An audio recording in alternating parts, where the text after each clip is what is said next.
Welcome to Fast Fridays presented by Maconi Setup Shop. We've revamped the format for this series, and tonight we have our third money race. This time featuring the NASCAR Craftsman Truck Series machines at Sonoma's NASCAR Short Layout. These drivers competed for the past 3 weeks to earn points to lock themselves in for tonight, and at least 30 drivers will start for a chance to get either $250 cash or a 40-inch trophy, their choice, after 45 laps. Welcome once again to Maconi Entertainment. For those who haven't joined us before, Fast Fridays is a weekly series held by Maconi Setup Shop featuring a variety of car and track combinations each week. But the revamped format we're seeing here on circuit, drivers enter the 3 qualifying races with the top 20 automatically securing bids to be able to start this money race. Justin Prince alongside William White here tonight. David Kreutz working the controls, our producer, using cameras provided by the great Dougie Beard. William, Sonoma is a familiar road course to the NASCAR scene, but it offers a mix of low and high speed sections for these drivers to navigate. One wrong move, as many will talk about, could mean a short trip through the dust or a high-speed wreck in the case of the wall, especially, say, on the onboard here, like the tire barriers. What can we see here tonight as these drivers prepare to hit the racetrack? Yeah, Sonoma Raceway is one of the most technical road courses that NASCAR visits, really, in its year-long schedule. It's super twisty and turny and narrow, all the while that we see Aaron Smith going up through turns 1 and 2 up those very steep S's. He's going to come back down the hill later in the lap, so it's extremely technical, very difficult for these trucks to navigate around. And as you said, one wrong move and Sonoma's incredibly punishing for those who dare incur its wrath, so it'll be a challenging one tonight for these drivers. And you can see this with the carousel layout. We're using the chute layout for those curious tonight. That means a much quicker lap compared to that. It's technically Cup historic, but remember, for several years, NASCAR went back to the carousel, the original layout utilized at Sonoma Raceway, then converted back as for this season. So a lot of drivers going back to that shorter distance that takes an extra about 50, 60 seconds off the lap times, it's worth noting. Yeah, it's definitely a little bit of a unique layout. Sonoma has quite a few of them. There's the short layout, the Cup layouts as well. It's used by more than just NASCAR, I think, nowadays, but when it opened in 1968 as Sears Point International Raceway, as we saw just a little bit earlier, I think it was primarily made for these stock cars. As we see Aaron Smith setting his first qualifying lap, a 16.4, incredibly strong there from someone who we know is good on the road course side of things. 7 minutes left in qualifying. Let's talk about who we'll see on the racetrack tonight. You mentioned the first name to keep it on. Aaron Smith II, lots of league experience. Tower Merritt also in tonight. You also have several other regulars in the field, like Gabriel Gani. You throw in others that have done very well, like Tobias Matheson at times. Michael Carhan's looking to get himself back in the money once again. You also throw into the mix some of the others that look to do well on a road course, like Gavin Gleitzman. Then you throw in some of the wild cards. Few drivers coming in saying, let's get ourselves some money, why don't we? Or a trophy. Rocky Boy III, Jack Mace amongst those running, who we haven't seen too much of in this series over the time, in the past few months. Yeah, there's a lot of talented names in this one. I'm going to keep my own special eye on Jack Mace, obviously a fellow Englishman. I'm expecting him to do well on the road course side of things. You know, he's incredibly talented in the NASCAR stock cars, as you see him navigating through the very quick left, right, left S's near the end of this lap. He's going to come back down the hill. We'll see what kind of lap he can put down. We'll see if anyone can topple that 17 machine, who we know is an absolute alien on the road course side of things. Only a couple tenths off, as we see on that header in a 07 Crow Sims Shot Chevrolet. He's going to come through the infamous turn 11 now. We'll see if he can topple that fastest time, which now becomes a 16 flat. A little bit loose there for Mace out of turn 11. He's going to need a big lap to dethrone Aaron Smith II. Not going to get it. Don't think he quite gets it. That's an invalidated final lap, in fact, for him. Finishes at about a full 2 seconds nearly off the pole. Jeff Maconi amongst those currently on their second laps here. Currently amongst those also trying to qualify on circuit. Most have already finished up their runs, but George Rincon, Michael Carhan amongst those who have left the option open to try and set more times. Gabriel Gotti also on course. Keeping an eye on Maconi, though, as well as Gotti at the various ends of the racetrack. For reference, Maconi just finished up his lap at one end, the 1:17.9 for a top 4 run. Gabriel Gotti needs to find another 2 seconds to get up to that ballpark. Yeah, absolutely. And as you mentioned, Maconi nearly 2 seconds off, but still in 4th place. Really just speaks to the technicality of this racetrack. It is super quick to string a consistent lap together. So the 16th lap that we saw from Aaron Smith a little while ago, extremely impressive. We're again riding down the hill through an extremely technical part of the track with the 51 of Gavin Gleitzman there, currently in 6th, gets a little bit of a wiggle on, coming out of turn 10 into turn 11 now. Gets as close as he can to those tyres, just shortening the distance as much as he can. It looks tidy, we'll see where it puts him.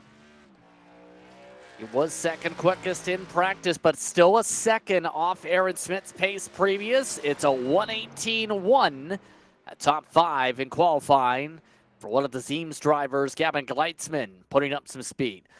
Of note, a few drivers are still trying to make their way around the racetrack, like Michael Curhan we mentioned earlier on.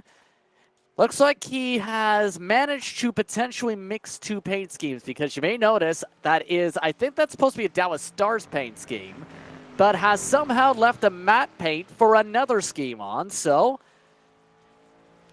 time for some double paint scheme work, I guess you could say. He tries to put in the work like we've seen him several times in these money races already. Yeah, so he's been extremely impressive, and tonight with that paint scheme, I think he's definitely going to stick out as one to watch, hopefully up towards the front of the field, but as someone who will definitely stick out amongst the sea of trucks. We'll see where the 29 is popped on the timesheets. A lot of drivers trying to make sure communication is key before we get things fully going. Still keep an eye on Curhan. He was the first money race winner back with the Cup Cars at Chicagoland. So we'll see how these competitors fare out, especially with Curhan. He is really struggling with the tire heat, it looks like, before we get going in this one. Of note, Justin Dews amongst the final registration members for tonight's race will not get a qualifying race. Should say Gleitzman was the first winner at Dega. Then it's Curhan who picked up the trophy for the last race. Here is Michael Curhan specifically with that trophy the last time out. I believe that was a mile and a half regardless. It's still a big trophy. That's a big trophy, big prizes on the line. It's either that trophy or $250 in cold hard cash for whoever wins here at Sonoma tonight. So everyone's going to try and make a statement. We've got over 30 drivers currently registered, I believe, in this qualifying session, so it will not be easy for any one of these guys. As we see Michael Curran coming through turn 11 to set his first time lap. He did a 17.3 for his best in practice. We'll see what he can do. A 16.9, so puts him second on the timesheets. The only one to get within a second of that 70 car. And it looks like he is very happy with that lap. Not even attempting a second lap here, William. He's the only driver to get within a second of the pole time. That gets him automatic front row. So that just about wraps up the qualifying session. Anybody who has not started a qualifying world will not get enough time to be able to put in time. So let's talk about the format if we can. As this run comes to a close, race analysis to talk about here tonight. It's a very overcast day. It's worth very much considering. Not expected to rain here in Sonoma, but 45 laps, not expecting a caution flag. We are using the iRacing fixed setup here at Sonoma. The distance about 113 miles. That's 182.5 kilometers. Expect a pit stop as well. This could be a tricky one as well because it's an early morning start on iRacing Day, May 15, 2024, on an ice-cold racetrack, 67 degrees Fahrenheit air and track temp. And with those clouds, that sun's not going to warm up that racetrack that easily. Yeah, we know Sonoma's big elevation changes makes it really difficult to get the power down and keep a smooth throttle on exit. So your rear tires become really prone to overheating, and that can just compound the issue of looseness on exit. So the lower track temperatures should theoretically work in the favor of these drivers. It just allows them to cool that tires those little bit easier and extend the longevity of the life of their tires. But obviously there will still be a strategic element to this race. Sonoma, no matter what the weather conditions, will chew your tyres up mercilessly with no remorse. So as qualifying wraps up, Aaron Smith is still on pole, as we see there. It's not going to be easy for him. As formidable as he is on the road courses, he has still got, as as much as the 30 different drivers behind him, he's still got to contend with himself to keep it on the racetrack, keep his tyres cool, keep his temps nice and low, and get that strategy nailed to win this race. Let's see who the starters are here tonight. Keep in mind, several of those drivers mentioned did appear in final practice, but didn't take qualifying times or not the facility. 2 drivers are currently trying to fly in time to make the start. Aaron Smith will start on the pole regardless, alongside Michael Curhan. Tyler Merritt, Jack Mace, Row 2. It's the first ever time Mace has raced on this racetrack in a truck. Jeffrey Maconi starts 5th alongside Gavin Gleitzman. The next page features Jacob Wilkerson and Bailey Mills. Gabriel Gotti scheduled to start 9th alongside Joel Hamilton. Now the rest of the field will go through because it gets technical from here. Tobias Matheson 11th. Rocky Boyd is set to start 12th. Graham Carpenter 13th. And then there's a mixture of drivers who were in the session and are not in the session. A very late entry to the session is John Crawford. He'll start 14th. George Rincon just backed out, so take his spot away. Justin Dews in the 00 is currently set to instead start 16th. The rest of the field appears to not be at the facility. One driver, Chris Phillips, is trying to get here in time, but he'll have to make the grid in the next 30 seconds or else he'll start from pit road. Yeah, Chris Phillips has definitely got to get a move on if he wants to make it in time for the race start, because starting from the pit lane, you're very much putting yourself in a bit of a hole to try and catch up to some of these super fast guys at the front of the field. And I think the pace car is going to pull off momentarily. There we go. So a full pace lap to be able to get the tires warmed up. The truck's ready to go here. First of all, your keys to win this one, William. I think consistency is the #1 key. As much as you can be fast over one lap, I think being fast over the whole 45 is more important, because you can put it on pole, like Aaron Smith set a blistering lap time of 16 flat, but if he can't do that over all 45 laps, then it's pretty much pointless. Track position is paramount, which is why I think Aaron Smith is almost a pretty safe bet to win this race, because overtaking is going to be super, super difficult around a fairly narrow and technical track. But I think just keeping it on the tarmac, keeping it out the walls, and keeping your temperatures optimal are going to be the keys to taking victory tonight. So who's going to be the most optimal driver to be able to get to victory lane? Who do you think wins it and why?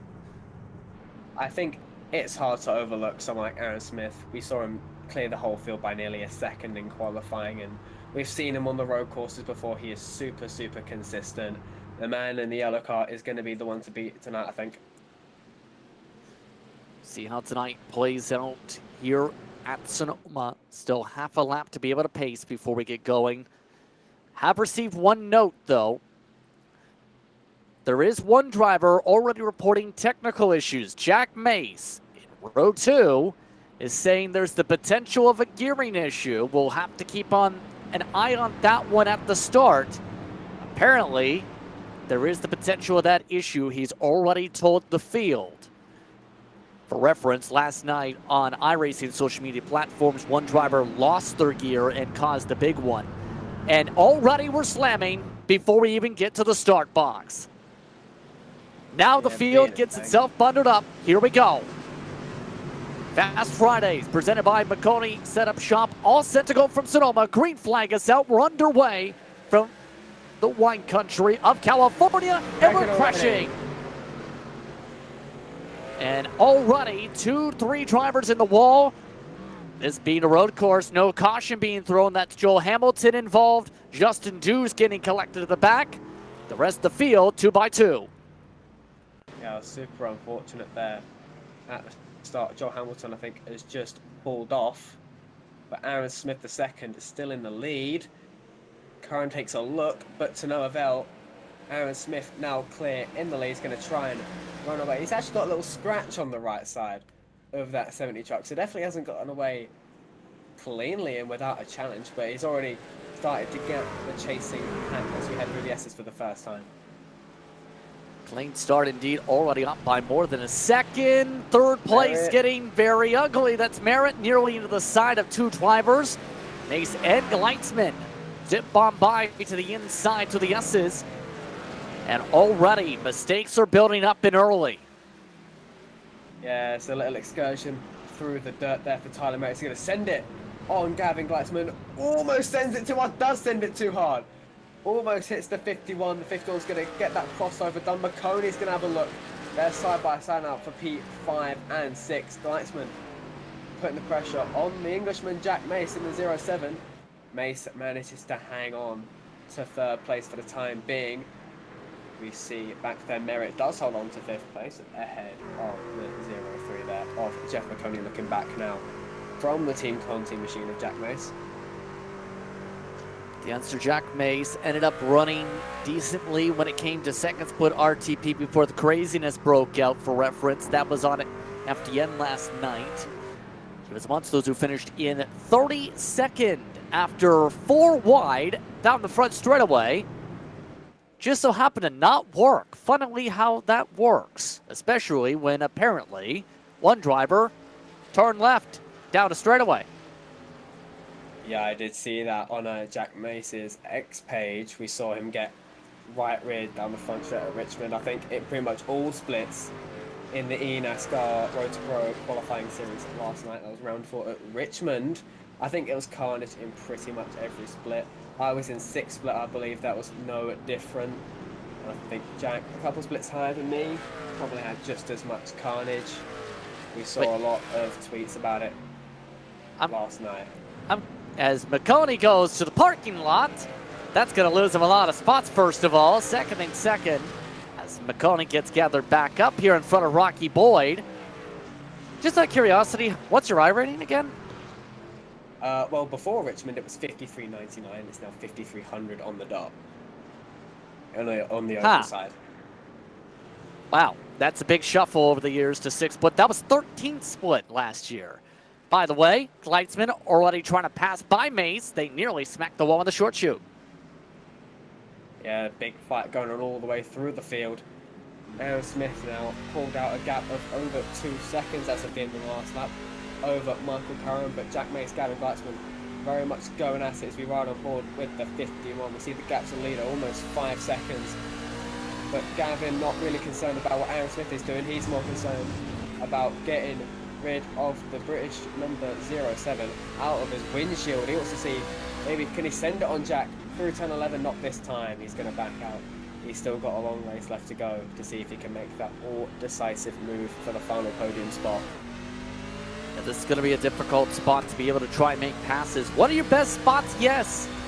But as you can tell, Gleitzman just does not have a place to really go. No side-by-side opportunity really for the first sector here at Sonoma. Mace right now needing to find some time. He is right now 2/10 off the pace of the leader.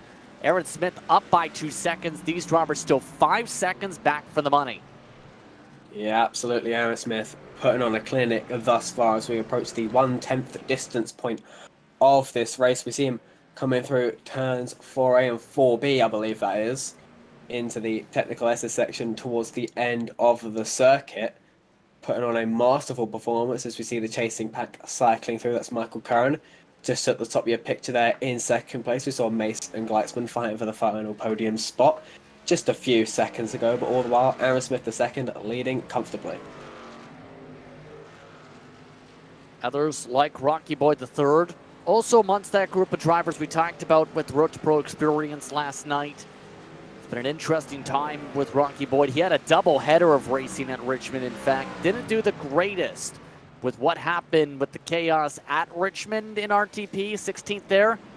League Racing, seen on socials, finished amongst the top 10. So he basically had to do the double dip of short track chaos. Yeah, absolutely. It's not easy for these guys at the higher ends of the iRacing spectrum. On the Road to Pro side, it seems, especially last night at Richmond, there was just carnage everywhere you look. So it was really a round of attrition to see who could get the most points. I know some of my teammates over at EPI managed some good results. Jonathan Cutlip, Ethan Brell, those guys all did super, super well. So I think really survival was the main objective there. And so far, our leader, Aaron Smith, has survived the carnage pretty well. What there has been, that's been pretty calm up to this point, lap 5 of 45, as we see Mace and Gleitzman still going at it for P3. That battle doesn't look to be dying down anytime soon. Tyler Merritt in 5th, waiting in the wings, seeing if these two have a lock corners. Jack Mace makes a bit of a mistake there, goes wide there. That's the shifter. Problems. That's the shifter. Problems for the Englishman there. Pulls over. And he is stuck in. Oh my goodness, his friend Rocky Boy nearly floored him. And this is exactly what he told. This is exactly what he talked about before the race. If he pulled over like this, it meant his gears blew up. Heartbreaking there for Jack Mace. And then Rocky Boy just misses the corner and nearly hits him instead. Rocky Boy toes it, I think, there we just saw. Yep, he is 16's in pit lane now. I mean, if anything showed last night, do not trust wireless devices for your gear shifters. Yeah, definitely not. I'm team wired all the way, as we see Jack Mace reporting to the pit lane there at the end of lap 5. Meanwhile, lap 6 there, we see Aaron Smith leading. We see the 7, the 75, and the 43. So Jacob Wilkerson there at the end of that particular train, trying to gain a couple spots in the Maconi setup shop Chevrolet. He started in position number 7, remains in P7 with Bailey Mills and Tobias Matheson in front of him. So decent performance there from the driver of the 43. We'll see if he can gain another couple spots before the day is done. Yeah, right now these drivers a good quarter of the track back to the leader, but others like Matheson doing very solid, already up to 5 spots, taking advantage of basically a lot of people's gears blowing up, but also the attrition building up around the racetrack. He's been also very solid in some of the short track races. He's shown some good drive control with this truck tonight so far. Yeah, absolutely. He's been super consistent, gained 5 spots, so very much a beneficiary of the carnage that we saw in the opening lap on the front straight that claimed the likes of Joel Hamilton and Justin Dews. He gets right to the back of Bailey Mills there, almost gives him a shot, maybe does, just a little bit at the top of turn 2, but that's going to slow him down a little bit. Now Jacob Wilkerson, I should say, is right on the back bumper there of the 07 with the custom 75, but they all retain position for now, heading into turns 4A and 4B. It's Mills, Matheson, and Wilkerson, 5th, 6th, and 7th. Yeah, they're really queuing each other up at the rate it's going. Wilkerson showing a lot of impatience. Just no place to go. That is not the place to dive bomb that we've seen over the years unless you want to turn them. And right now, all of a sudden, Matheson is cracking to the pressure. The Season 3 champion from the FORL Cup Series, really applying a ton of it. Yeah, absolutely. We saw Tobias Matheson take a little less than optimal line there through the S's, just cracking under the pressure from Jacob Wilkerson, as Wilkerson is going to look to send it.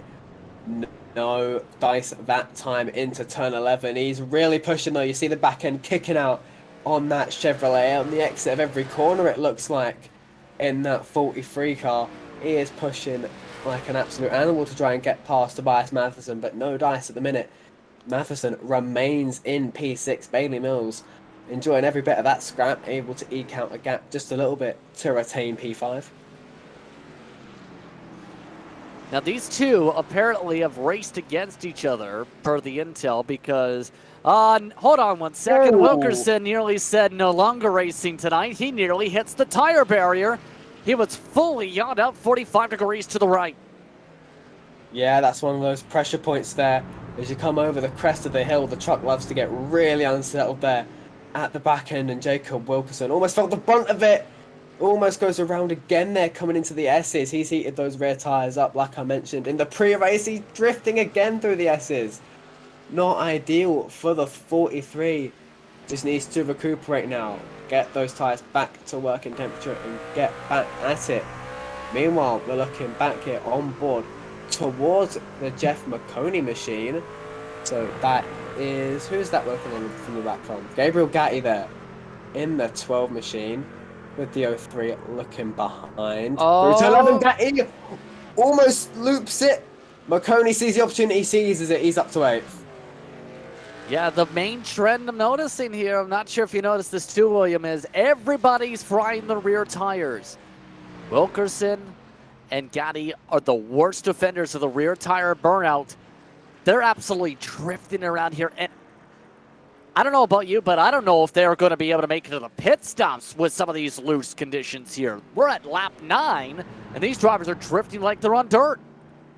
Absolutely, it's what this track is notorious for. See, Tyler Merritt gets a little bit of a tank slapper on coming into the S's, but very quietly Tyler Merritt has crept up to the back of the 51 there of Gavin Gleitzman. Gavin Gleitzman had a really solid run in the last couple of races, picking up a couple of victories, I believe, in that 51 machine. The 38 though bearing down on him, not going to give him any room to breathe. The pole sitter from Lime Rock knows how to do well on a road course. Almost overshoots it into turn 11 into the back of the 51. But it remains clean for now, not a mistake that Tyler Merritt will want to make too many times as we reach lap 10 of 45 here at Sonoma. And laps cooking by fairly quickly. Expect to be one of our quicker races of the year. There goes Gleitzman missing the braking mark again. That run up to turn 2 is so difficult if you end up going and wheel hopping like that. Tyler Merritt takes advantage to the right side. Able to make the pass this time for the start of the run to the short chute, or not. Another squeeze from Gleitzman to get it back. Gleitzman's done really well there to hang on to third place. He missed turn 1. The bumpiness and the adverse camber that you have going in there makes it really difficult to consistently spot your braking point. He locks up the right front, gives Tyler Merritt half a look in there. They're almost going to go side by side for this, but Gavin Gleitzman hanging on by a thread. Tyler Merritt really bearing down on that 51. We'll see if Tyler Merritt smells that drop of blood. Gets the run into turn 11 and looks for a dive bomb into the hairpin this time around, but Gavin just ekes out a little bit of a gap. Needs to keep those rear tyres under him if he wants to keep that 38 at bay. Yeah, they're both really backing up the corners too. If you look at where their marks are, just no space for Merritt to poke. Both of these drivers did mention that road courses aren't really their strengths here.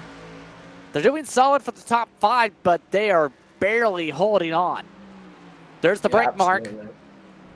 And there's another miss from Gleitzman. Not quite as bad as last time, but Tyler Merritt seems to be pretty consistent there, but he does get a little wiggle on there. Out of turn 2, it's so hard to not wiggle, especially if the tyres get a little bit warm. The tread depth just whittles down just a little bit, and all of a sudden it seems like you've got no grip on corner exit anyway, even despite the drop in track temperature that should theoretically be helping these guys. It seems that even though it might not be quite happening as fast, it seems like the tyres still deteriorating just as badly. The rear tyres getting torn to shreds here. And there's the obvious question of trying to figure out when the pit stops are going to come here. In theory, halfway's the best way, but there's almost the thought process of if you want to finish with a running truck, do you take the extra stop just to try and at least finish? It's not a winning move, but it is a move. Just like that move is not the greatest. Also of note, Gabriel Gotti has crashed in the S's, while Gleitzman barely holds off the fight right here. There is Gotti in the sand. Yeah, not ideal there for the driver of the 12 there. He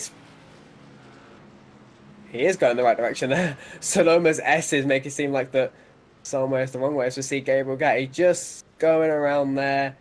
A little bit too ambitious on the throttle. He gets taken into the dirt there. Gets it back going. He's through turn 11 now, but he's got to be careful. Those tyres are hot. There he goes again on the exit at turn 11. Pokes the tyres. Oh, Gabriel. Yeah, I think he put himself in the top. Oh, walk out. That's Graham Carpenter. Welcome to... Carpenter's been running a second back of the field, and he just seen his first truck in a while. Not in the place he wanted to see one. Yeah, I felt like if he wanted to see a truck, he'd want to see the back of it before the front of it. That must have been terrifying for the driver of the 85 Chevrolet, but did a brilliant job there at avoiding the number 12 that was stationary in the middle of the track. Meanwhile, Tyler Merritt not backing off the back of Gavin Gleitzman one bit. Wants to give it absolutely everything to try and get third place here and have a shot potentially at the front two of Aaron Smith and Michael Curran, who have just checked out. Meanwhile, I think we're on board with Jacob Wilkerson. Yes, we are. He dives down the inside of Tobias Matheson, but look how loose he is on the exit. They both are. Matheson takes it back there. The 43 just had no purchase on the exit after making the move. The 07's back in front. Wow. RA competitors battling back and forth again. Wilkerson forced to regroup. They're still keeping up, if not closing into Bailey Mills, by the way. So despite the fact these two are basically driving like they're on ice skates, they're still closing.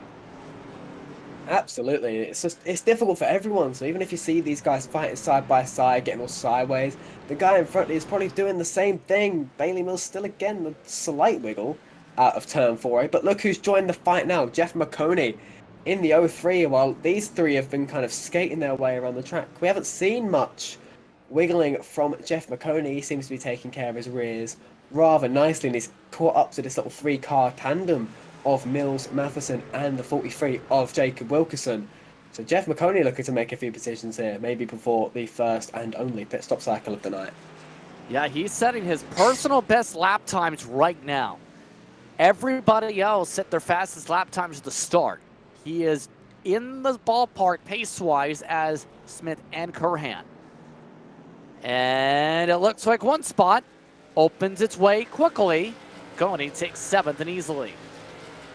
Yeah, Wilkinson's not had a good time trying to take care of those rear tyres. Maconi's job very easy in taking 7th place from the 43. He will now set his sights on Tobias Matheson in position number 6 as Wilkinson again more oversteer on the exit there at turn 2 as he reaches the top of one hill. A small trough there through turn 3. More oversteer there through turn 4 into 4A and B. A very difficult circuit as we see him mounting the curb. So he's evidently fast, but he's just got no rear tyres at the minute to keep up with the guys in front of him. Trouble coming out through the 3rd sector. Tobias Matheson has looped it around. That opens up an air spot for Maconi, and now Matheson's rear tires are gone. That was trying to catch up to Bailey Mills on his own. And again, more time lost with loose tires. This time it's turn 7A. Yeah, it's a tricky one, and that means that Wilkerson and Maconi will both gain spots for that. So Maconi will be up to 6th now. Wilkerson up to 7th. Matheson will drop to position number 8 there. So we'll see if Jeff Maconi can start piling on the pressure to the 7 of Bailey Mills and put himself in a top 5 spot. Meanwhile, Tobias Matheson will just be looking to recuperate, get those rear tyres back into a decent temperature range. But Maconi looking like one of the most consistent trucks on the track right now. Yeah, if he had this pace from the get-go, he'd be up there with Aaron Smith right now. If not, with Michael Curhan. Didn't get the greatest track position to start with and has been behind since. Speaking of battles up the road, though, Tyler Merritt yet again sending it. Gleitzman holds on at the left side of the racetrack. Will anybody lift going through the S's? Nobody. In fact, Merritt wrecks Gleitzman against the curbing. Here we go.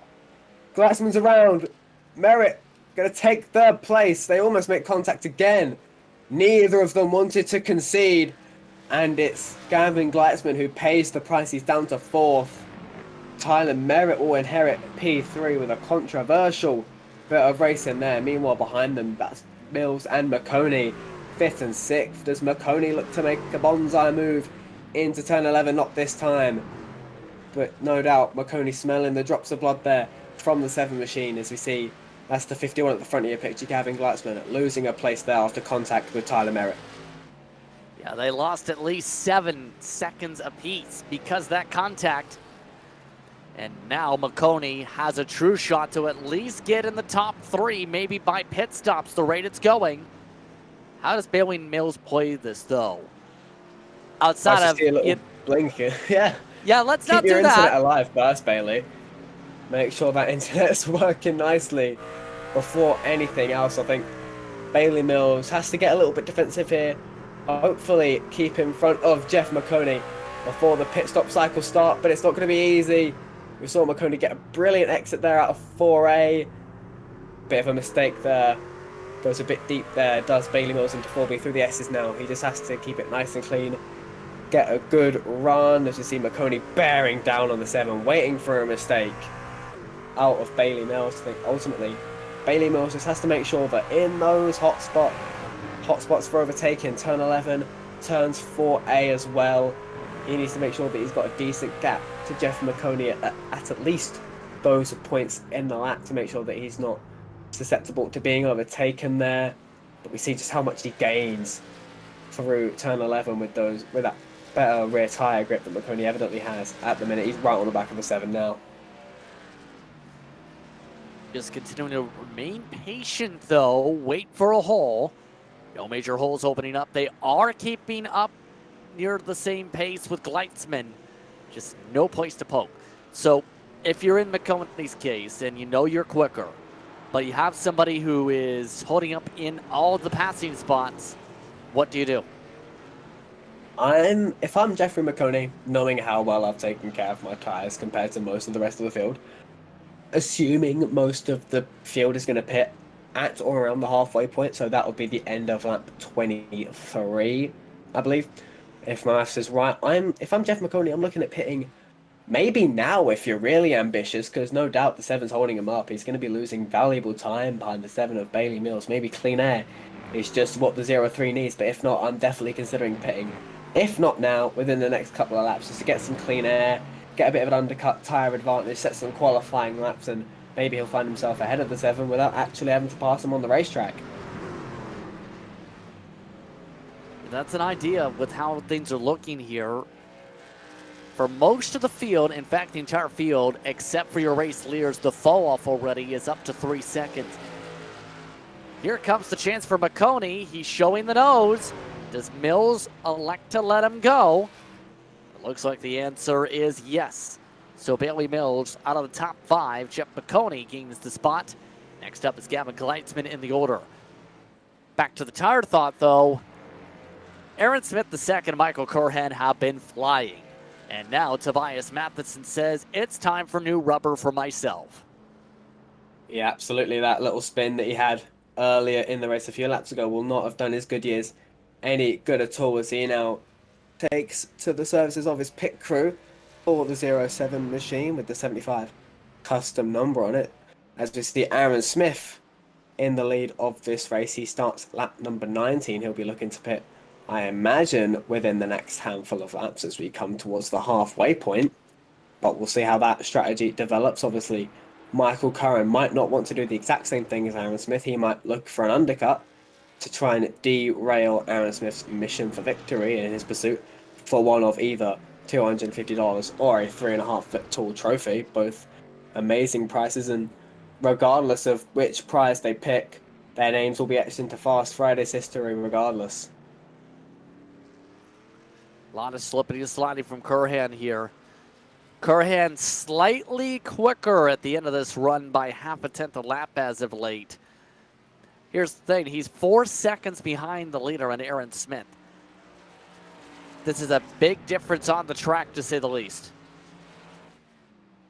Yeah, it's definitely a big difference. 4 seconds, it's not going to be easy to surmount that kind of gap in the few laps that we have before the first pit stop cycle. So if I'm Michael Curran, and I've accepted the fact that I'm not going to get him on the racetrack at least before the pit stop, so I'm looking at strategizing my way in front of Aaron Smith. I'm thinking maybe an undercut by 2 or 3 laps is what I need to get some clean air, set some blistering pace, and see if I can get ahead of that 70 truck at any point during this race. And from that point, Aaron, he'll have fresher tyres than me. He'll be bearing down on me.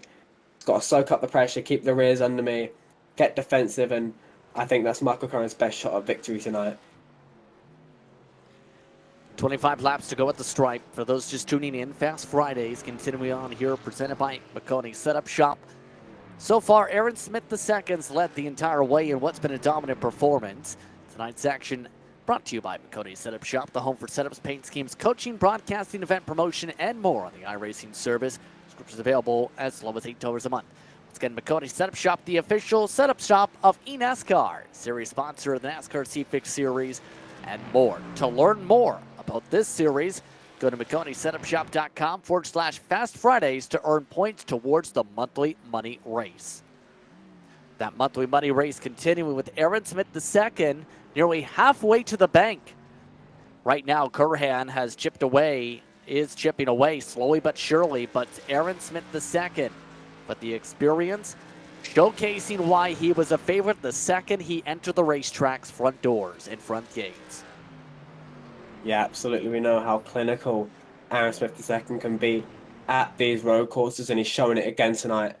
Dominant, but not unparalleled. We're seeing Michael Curran just fading into the back of the picture ever so slightly from these awesome camera shots that we've got lined up tonight here on twitch.tv/Maconi Entertainment. So you'll find all the Fast Fridays races and not just the money race tonight at Sonoma Raceway. We're about halfway through. Aaron Smith still leading. Michael Curran now has the question of, can I get that gap down to 0 seconds and overtake Aaron Smith before the day is done? He's only going to have 24 laps to do it when they reach the stripe of this time by. It's not a lot of time. That's almost half of the race already gone, seeing the back of Aaron Smith fading into the sunset. So he's got to step on it now if he wants to catch that 70 truck. He's going to need hope for a lot of mistakes to build up. Last time by, he closed the gap by 6/10 all of a sudden. Speaking of, all of a sudden, Aaron Smith II has fallen apart. He's fallen off by 6/7 a lap the past 2 laps. What has happened to the tires on the 70? Yes, bizarre. As we see another half a second get taken out of that gap. Michael Curran now just 3 seconds behind Aaron Smith. But look, the gap's just constantly going down. 2.6 seconds, 2.7 seconds. It grows just a little bit through these S's. But Aaron Smith, all of a sudden, has a race on his hands. Either Aaron Smith II's got a tire problem, or he's looking to try and close up the gap and have a race with Curhan here, knowing how even they are long run. Either way, he's really set the table for an interesting time with the pit stops open. Tyler Merritt just pit on the other side of the circuit from the top 3. So it is pit stop window open at the midway point, halfway at the stripe. And that could set off a chain reaction around the cars that Tyler Merritt was racing with, the likes of, your third place driver, Gavin Gleitzman, Jeffrey Maconi, Bailey Mills. Those guys could look to pit this time. Bias was to react to the 38th decision to pit. We see Jacob Wilkerson now in the 43 Silverado taken to pit lane at the halfway point as well. So we knew that this would be around the point that these guys would start taking pit stops. We'll see who blinks first into pit road between Aaron Smith II and Michael Curran, your 2 leaders. Michael Curran has, in the last half dozen laps or so, started bearing down on Aaron Smith at a rate of knots. Speaking of bearing down on someone at a rate of knots, here's the battle for third. That's Gavin Gleitzman coming under immense pressure there from the 0-3 of Jeff Maconi, who has sliced his way through the field clinically to get up to where he is now. He's been the beneficiary of a couple of incidents. He's kept his nose clean and kept his tyres in supreme, lovely condition there to have more grip than anyone else. He comes to pit road. He's looking for an undercut on the 51. The 0-3 to pit road from 4th place. Very conservative pit entry, in fact, for Maconi. Did he just speed a bit? No, just avoided the speeding penalty. Michael Curhan, next potential to blink maybe, if not Smith. The gap is nearly 2 seconds now. Aaron Smith tiptoeing at the end of the run, just about trying to avoid any incident points. Curhan appears to want to keep going here, try and stretch the run as far as he can here, keep equal footing to the leader. Yeah, he's really started closing in now. Aaron Smith's going to see the 25s getting bigger and bigger and bigger in his rearview lap after lap when they come down this front straightaway. He's got to keep a cool head, not buckle under that pressure. We see the gap under 2 seconds now, 1.9, 1.8, 1.7 seconds momentarily. Curran is really pushing now to get that 70 truck. The average has gone about 4/10 to close in per lap for Michael Curhan. He has gained every single time as of late in Sector 1 to the opening corners. He's also gained a fair bit through the bus stop, or should I say, through the final chicane, with how things have looked metric-wise. Lap traffic ahead as well may spark a stop. Fresh tires of Merritt ahead of these two. So the panic has to be setting in pretty soon if you're the 70. There is no stability compared to what we're seeing with Curhan, who's been able to stick it better as of late. Yeah, I think now Aaron Smith might have to start strategizing about keeping his truck in front of Michael Curran. Maybe Aaron Smith looks to take a kind of defensive undercut, as it were, to make sure that he stays in front of the 25. Oh, Aaron Smith is sliding. He's drifting it. They're both drifting it. Aaron Smith more so.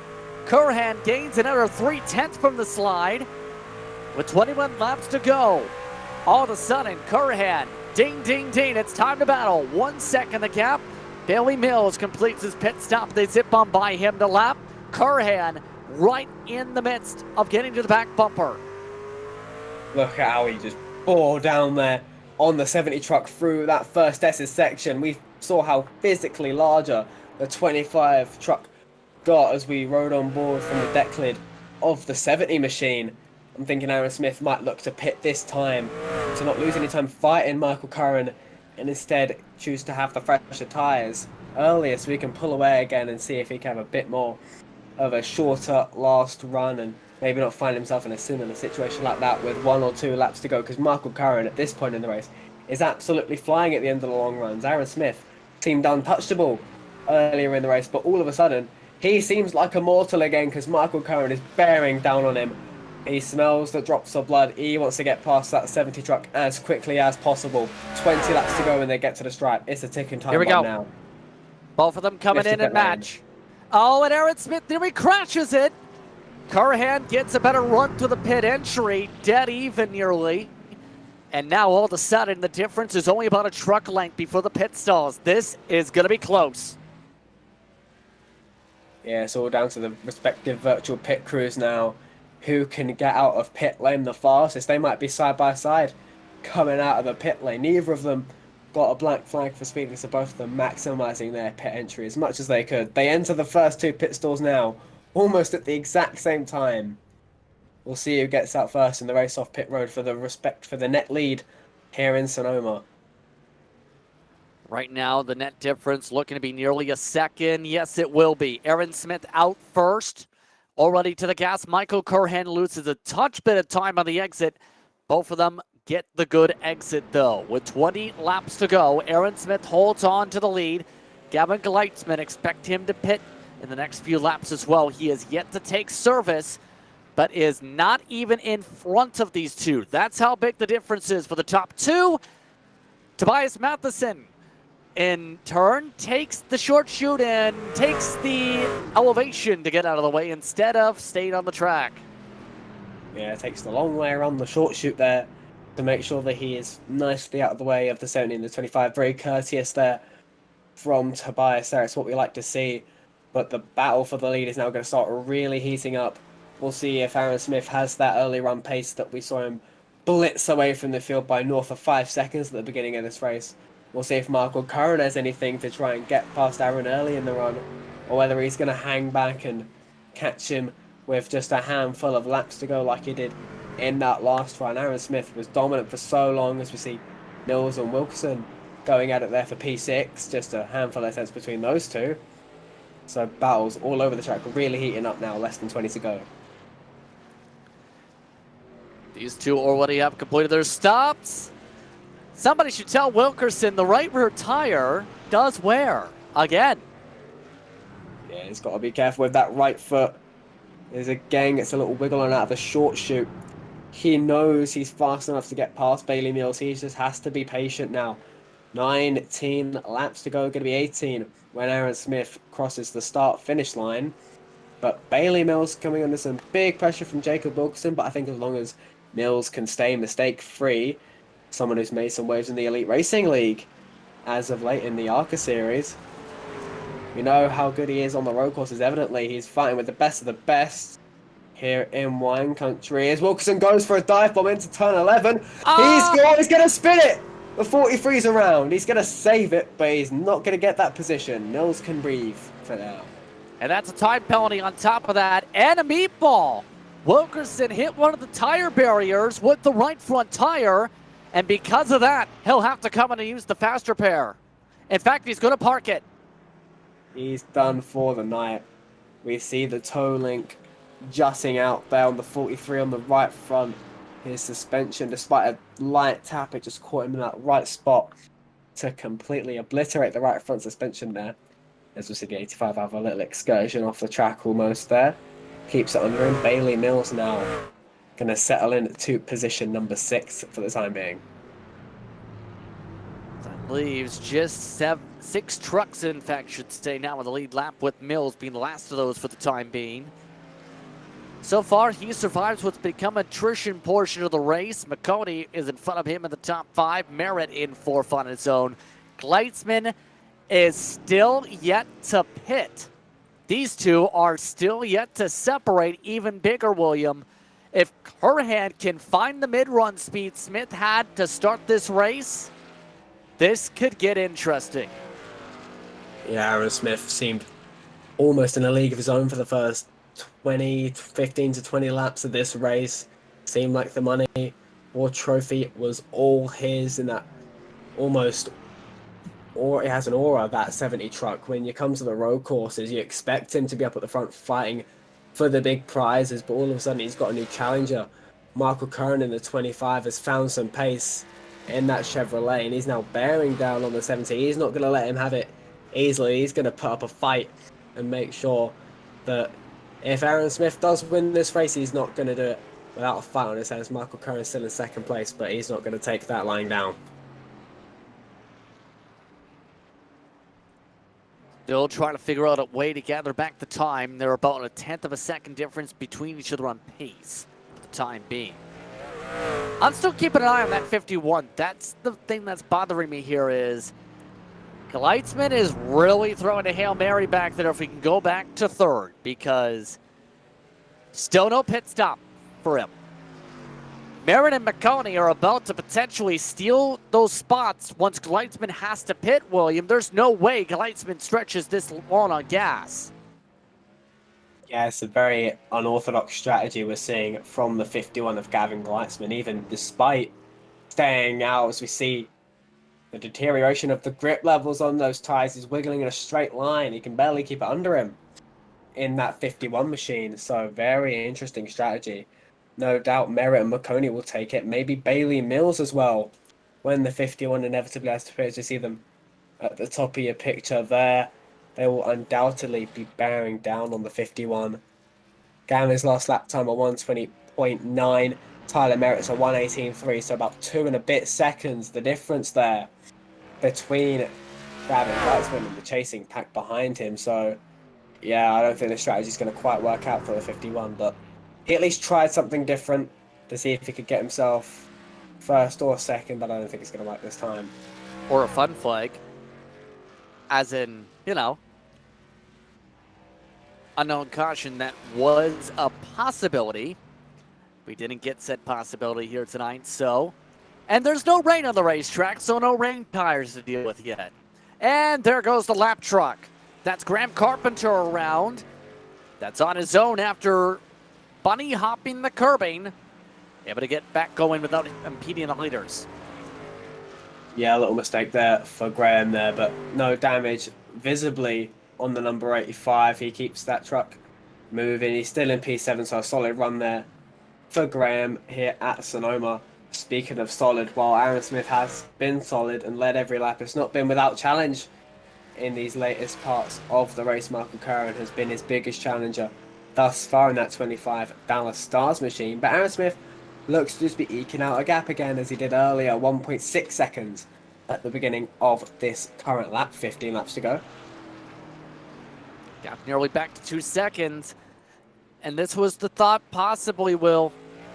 Smith was better at this point of the run before. It was the back end of the run that he had the struggles with before the pit stop. I can see where you were thinking with the Curran strat now, where it could have flipped the script. Now it's going to be difficult since the script is to Smith's preference. Yeah, absolutely. I did mention that Michael Curran might look at undercutting Aaron Smith just to have that track position on him and keep him at bay until Curran manages to find that late run speed that we've seen him strut later on in this race, about 10 laps ago now. At this point, But as they both pitted at the same time, it almost condemned Michael Curran to having to stare at the back of that 70 for a while longer, as we see Smith continuing to eke out the gap in the early part of this second and presumably final stint, barring a bizarre caution that could throw pit strategy completely out the window. As we now take 14 laps to go, Aaron Smith eking out a gap of 1.7 seconds, so the gains are incremental but consistent for the 70 as of right now. No, it sounds like the same beat of the drum, but that's the way it looks to be right now in terms of things. Smith, the second, on his way to get a check or a trophy. It's his choice on how he wants to get it done, as long as he doesn't make mistakes or someone doesn't land on top of him. I mean, I will say this with Sonoma. They did finish a repave in real life the past couple of days, in fact, the past week, in fact. It's going to be interesting how the new pavement runs when real-world racing hits here in the next few months for stock car racing, especially since it's going to be fresh pavement, but also there's no more tower coming out of those S's. You see that drag tower in the backdrop? That's no longer existing in real life. That's torn down. Yeah, the repave. Obviously, Sonoma's always an entertaining track to watch in real world in the NASCAR Cup Series and all of the feeder series that also run in wine country. So the new pavement will definitely present a unique challenge to those drivers when we come here in the real world. But as of right now, we're still on the old pavement. iRacing yet to scan this in real life yet, as we see Smith just navigating past the 7 of Bailey Mills to lap him. Michael Curran will have to do the same soon enough. Hopefully Mills isn't quite in the way of Michael Curran, but I think he might be. He is. Just a little bit. Curran might have to send it on the 7 so as to not lose too much time. He's still going to remain behind the 7. This is not good for Curran. Smith has gained a 10th since making the pass. Bailey Mills initially lost him 3/10. Now Curran is losing a bit of time here. There's no place to give the blue flags, though, and Bailey's made it pretty clear he is not yielding. He's not going to let him go. He just lost him all the time he just picked up. Yeah, Curran's going to have to send it to 10-11. He does look to the inside of the 7. The 7 doesn't put up too much of a fight once the 25 gets alongside, but Michael Curran won't be too happy about that. We'll see what the gap updates to as we reach the start-finish line. Aaron Smith takes to the start of lap number 34, so that is now 12 to go. The gap 1.3, so the gap could have been even smaller there had Bailey Mills not derailed Michael Curran's efforts, but I think Michael Curran has found a little bit more speed this stint than he has last stint. He's keeping that 70 honest. We could have a real race on our hands come the checkered flag. He still maintained a 0.4 of a second gap increase because of some of that traffic. Clean space is going to be the big difference, though, with 12 laps to go. That's not what he needed. He nearly hits the barrier. That cost him a 10.5 alone. Yeah, a little mistake there from Curran. Again, about a quarter of a truck width wide going into turn 4B there, so not ideal for the 25. But we see he's still very much in the rearview mirror of the 7. He's going to keep him honest throughout all these remaining laps. And despite how easy it looked for Aaron at the beginning of this race, it definitely won't be that easy. Come the checkered flag, the 25, absolutely not giving this up. Meanwhile, Tyler Merritt has caught up to the back of the long run king, Gavin Gleitzman, who I don't believe has pit yet still, with 12 laps to go in that 51 machine, the 38. Has caught him very quickly as they head into the short chute at the bottom of the hill. Yeah, I am still surprised Gleitzman's trying to stretch as long as he can here. And it looks like Merritt's going to give him a hello, I'm here bump. Yeah, definitely. We saw Merritt lock the right front a little. Gave a little shot there to the 51 of Gavin Gleitzman. I wonder if Merritt's going to just take a little bit of an exit heavy line through the S's to have a bonsai move into turn 11. We know that Gleitzman will not have the same grip that Merritt has. He's going to close in big time there off of turn 10. He looks to the inside. Gleitzman pits. He's not going to take that fight. Merritt up to third. He had to pit. He didn't get a flag. He didn't get anything he needed to have that work. And now that's going to cost him the top 5. But Merritt already zipping by. Maconi about to pass him. Those are the last drivers on the lead lap. Coming up to the final 10 laps at the stripe. Michael Curhan is the one to keep an eye on. Still a 2.5 distance to be able to try and get up there. Can Curhan get himself some money to go with his trophy last time out? Or can Aaron Smith II become the 3rd different winner of Fast Friday's money races this year? Yeah, the gap has very much stabilized in this second stint. Very far removed from what we saw from Aaron Smith in the first stint. He was gaining a couple tenths a lap every single lap on the rest of the field. Got as much as 5 seconds clear of the chasing pack, but now with just 10 laps to go, Michael Curran has kept him honest. He's not been more than 2 seconds behind at any given point. The gap 1.5 at the last circulation, only 1/10 of a second, maybe 2/10 of a second in lap time deviation in the favour of Aaron Smith II, but definitely keeping him honest is the number 25. He's the biggest challenger for the win so far, apart from Aaron Smith, so we might see a battle heating up towards the end of this race if Michael Curran can keep those tyres under him and have more pace than Aaron Smith like he did at the end of the last stint. Needs to pounce and needs to pounce quickly. Lots of cloud cover still covering the racetrack. The temperatures have stayed the same for those curious. Same for the wind conditions all race long. Weather hasn't been the major factor outside of it's cold. For Smith II, he wraps the bottom. 1.4 seconds still. You mentioned Curhan needing to find that pace that he had before at the end of the run. It leads to the huge question of how can he do that essentially 10 laps earlier than the power band last time? Yeah, it's true. They pitted around lap 26 of 45, so Michael Curran does not have as much time this time around to actually physically catch the 70 truck, so he's got to pounce a lot quicker. He's got to find a little bit more mid-run speed than he did in the last stint to challenge Aaron Smith for the win. We saw Aaron Smith through the early and mid-run absolutely stomping the rest of the field. He looked absolutely unparalleled there for the first 20-odd laps of this race until Michael Curran kind of snuck up on him just before the pit cycle. But through the S's, it seems like Curran maybe just a bit closer, at least visibly, to the 70. So I think Michael Curran, the pendulum is starting to swing in the opposite direction with 9 laps to go. This could be the trigger point where Michael Curran just has that little bit more long run. Beacon of pace differential. Here is Gavin Gleitzman now on a fresh set of boots, bearing down on Bailey Mills, who just got past him as a result of Gavin Gleitzman taking a very aggressive overcut. Gavin Gleitzman has the run out of turn 10. He's going to look to the inside of the 7, but is not going to dive this time around, but no doubt looking to get to 5th place sooner rather than later to try and maybe claw his way back up to 3rd and make that strategy still work. That's not smart. Contact! He dumps the 7. 7 keeps it straight. Gavin's up into 5th, but I don't think Bailey's going to be too happy with that. Yeah, I don't think either of them are going to be happy with each other there. Again, Gleitzman gets alongside on the fresher tires. Mills, as proven, did not want to let him go. I'm 99% sure Mills may have tried to swipe back, Will. I think so too. I'm looking at my own replay now. It does look as if Gavin was actually there, so Gavin didn't necessarily dump Mills. Mills just kind of turned in on him there, but I do think Mills, as he got straightened out, tried to swipe back at the 51, but one thing is for sure, the 51 is up to 5th. Right there. Yeah. He tried to get him back at the quarter panel and make it look like an accident, possibly?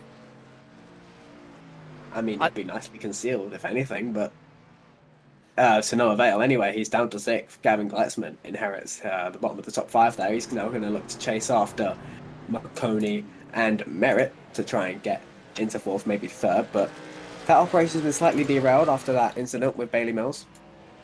Still, let's focus on the lead because guess what? He found that pace offset 10 laps early. Smith is falling off at the wrong time again. Curhan remaining within about a second of the race lead. Needs to keep the pace going. Last time by, he gained just a 10th. This time, he's already gained half a 10th up the hillside. This is really starting to heat up now. As they came across the stripe last time to take 7 to go, the gap was just 9 tenths of a second. And as we look for the the position cycler to cycle towards the front again. We'll see what the gap is between Smith and Curran at 8/10 of a second as they head into the S's for the 7th to last time. Seems like Smith just has a little bit of an edge going into the S's, but look at Curran through the S's, still consistent as ever, keeping the 70 honest with 7 to go. And that's the big thing. Keeping Aaron Smith II extremely honest. When there's a good sign that we've seen for when someone's tires are going off. If they can't get a good run coming out of turn 10, at the very least, Smith II has not had to lift hard off the gas going into the hairpin. Yeah, but we see Curran get a decent run out of the hairpin at turn 11 there. Gained a couple hundredths there, so he's going to gain about a 10th base lap, I believe, No. about 8/10 of a second. Actually, dead even on lap time. 1:18.425 for both of them. Wow, that's incredible. So no one gaining or giving. This time, Curran gains a lot more up the hill. Able to go a little bit later on the brakes, and he made it stick. Visibly see now how much closer he's getting. 7/6 of a second into the short shoot. This is getting hot very quickly. Aaron Smith's going to have to keep a very cool head to keep the 25 behind him. He's going to have to start getting defensive very soon, I think. And now, how do you do that right is the big question. How do you defend without getting too defensive? I think truck placement is everything. He doesn't want to start erratically swinging to the inside whenever Michael Curran has a run, but if, you know, the gap gets to maybe 2/10 of a second and, you know, Curran out of turn 10 gets a run, maybe Aaron Smith just moves half a truck width to the right to just block that inside line while still giving himself a decent line through the corner. Prioritize the exits is the main thing now for the 70 to minimize the overtaking opportunities that this 25 has. That's the name of the game when you're driving a stock car on a road course. It's momentum based, so the way to defend is just to make sure that your exit speed is at least matching your rival. Less than 5 laps to go. Still 6/10 the gap. Jeff Maconi at risk of being lapped. If anything happens, well, the last time we've seen a gap like this in a real world competition, let's just say tempers flared between Ricky Craven and a certain other driver on a certain day of the carousel version of Sonoma. Now we'll see if Smith II can play defense. They have a 1 minute and 2 second advantage over Marin. That's how big it is. Yeah, absolutely. It's starting to really heat up now. Another last lap battle that I can remember in the mid-2010s, Denny Hamlin and Tony Stewart. Last lap coming into turn 11, Tony Stewart puts the door to Denny Hamlin to take victory on that particular occasion. I don't know if Michael Curran want to rough up Aaron Smith to a similar degree, but the gap is really closing now. Jeff Maconi might be slightly in the way of Aaron Smith. That might work to the benefit of the 25, but he pulls off now. 1990 is the race thinking about Rudd versus Allison. Tempers flared then. That was the day, if you actually remember the context, that I believe it was the 42 that had the substitute driver. I'm blanking on the name. And Mark Martin. Of course, you're talking about a lot of road expertise that comes into play like this. Now it's Curran who looks to apply the pressure. Yeah, these seem to be two experts on the road courses, especially Aaron Smith on the stock car side of things. But Michael Curran in these last few laps has found another gear, it seems. Similar to what he did in the last stint. The race for the lead is really picking up. We see Michael Curran take the wider entry. He's looking for a straighter exit, gets a little bit of a wiggle. That will not be ideal for the 25. We'll see what he can do through the S's in respect to the 70. We see the gap closing, opening as they get to the different parts of the track. But Curran looks to get a decent exit. We'll have to see what he can do down into 10-11. Does he make the move? Time is running out. They're going to come to 3 to go when they hit the finish line. Doesn't look close enough yet. This is risky from here, but he does get it closed up to realistic distance. He's just about reaching out to that bumper. 1-2 truck lengths the difference. Gap down to about half a second. Down to under 4/10 in fact.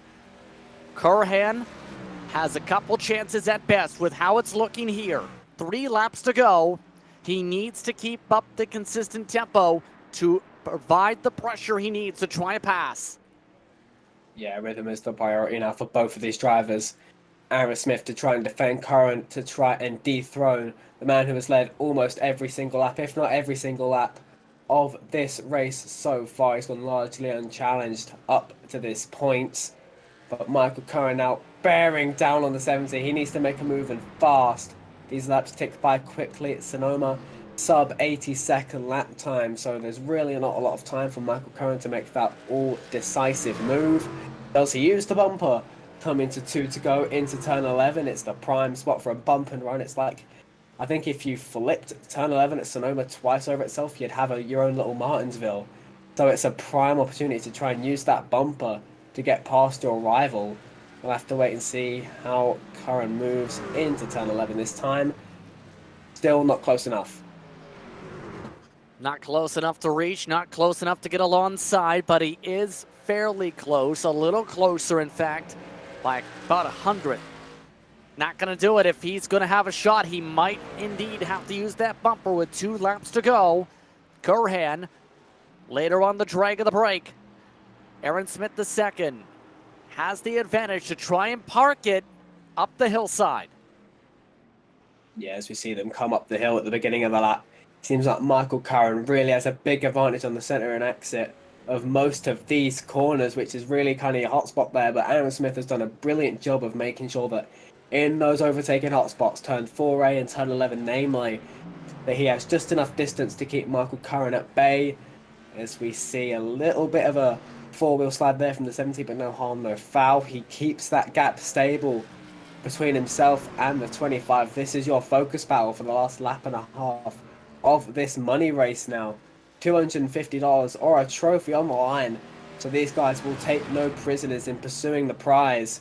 1 lap to go when they get to the stripe. The popsicle sticks have been out for a little while. It's going to be the white flag from Barney this time by. Curran tries to line things up for the bumper. Gets just within distance. He's loose. Curran gets loose, coming to the white flag. That costs him a ton of time. Aaron Smith II sees what he needs to see. White flag is out, final time around from Sonoma. Can Smith II prevent any mistakes for the final 2 miles here from Sonoma?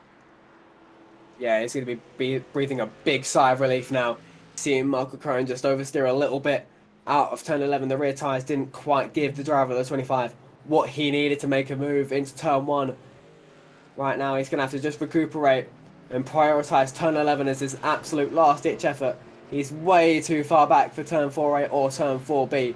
He's going to have to make sure that he is as fast as humanly possible through this second half of the lap to maybe make a bonsai move into turn 11.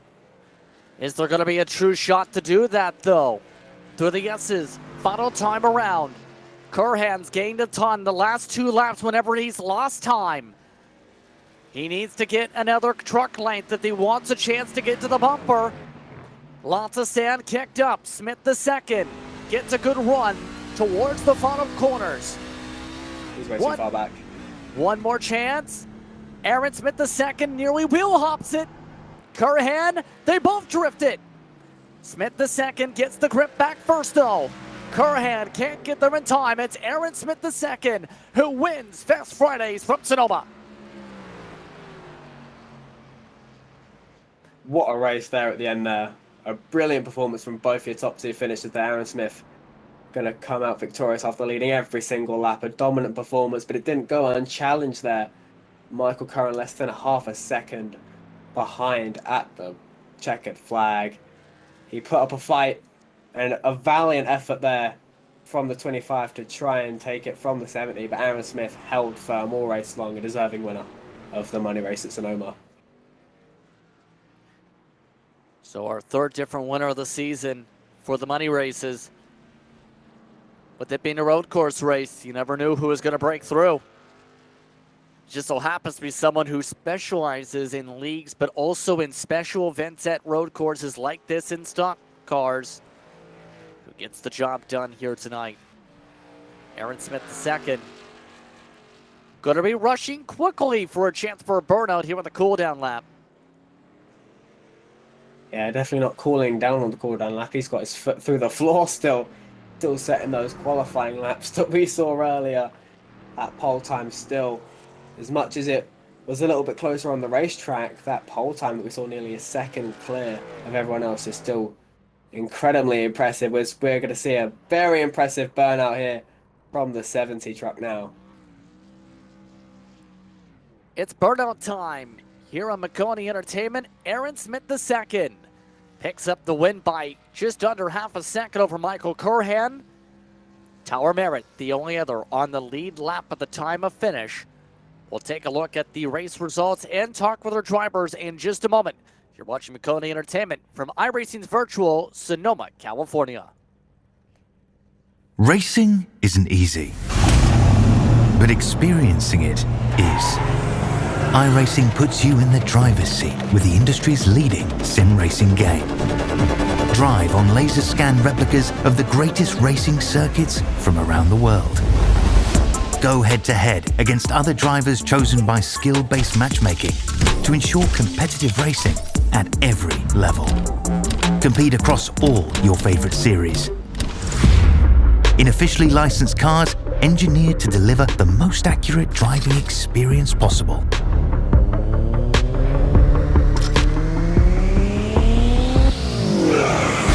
Join a race or host your own with players from across the globe.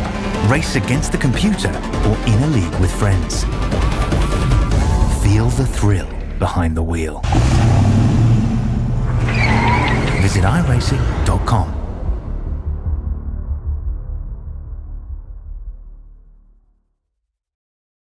When you want to be the best, you can't settle for the rest. For anything on iRacing, there's just one name you need: Maconi. With the launch of Maconi Entertainment and Maconi Competizone alongside Maconi Setup Shop, we now provide the best of the best in setups, paint schemes, coaching, broadcasting, and event organization. With cars across all 4 license classes, we have what you need to hit the track with confidence. Grab a subscription and save money while going fast at MaconiSetupShop.com/subscriptions. And remember, at Maconi Setup Shop, there are setups, but your victories.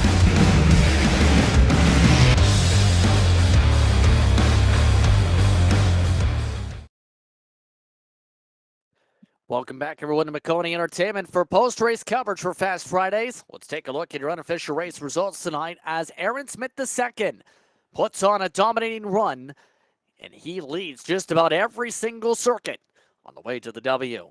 Curhan and Merritt, the only others on the lead lap. They're standing by to speak with us in a few moments. Jeff Maconi, Gavin Gleitzman, Bailey Mills finished a lap down apiece. Your last to finish was Graham Carpenter, Jacob Wilkerson, Tobias Matheson, Gabriel Gotti, all finished as DNFs. They're also joined by Jack Mace, who had a gear shifter issue, Rocky Boy III, who parked in a lap prior, John Crawford, along with Joel Hamilton. Justin Dews didn't even make the first lap because the crash coming to the green flag, he immediately parked it after the incident. The rest of the drivers did not make the start here tonight after George Rincon elected to DNS instead of make the green flag.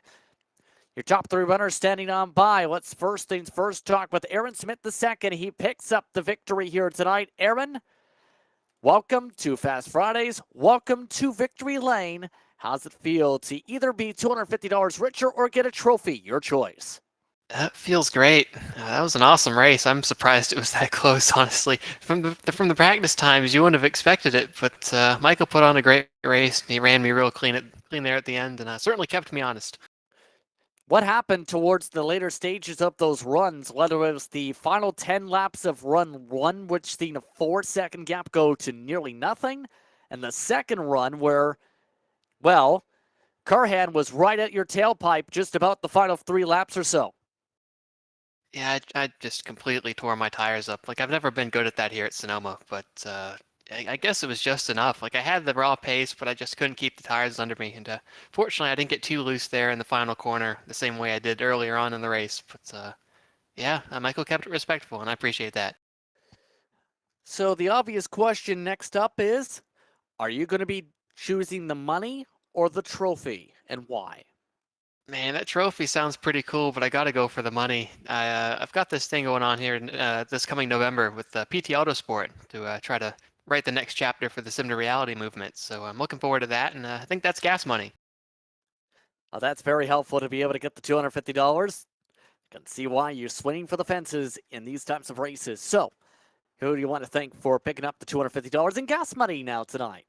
Yeah, I'd like to thank all the folks at Maconi Entertainment for putting this on, y'all for putting on the broadcast, and all the folks who stuck around for the race. It was a blast, and looking forward to seeing what comes next year.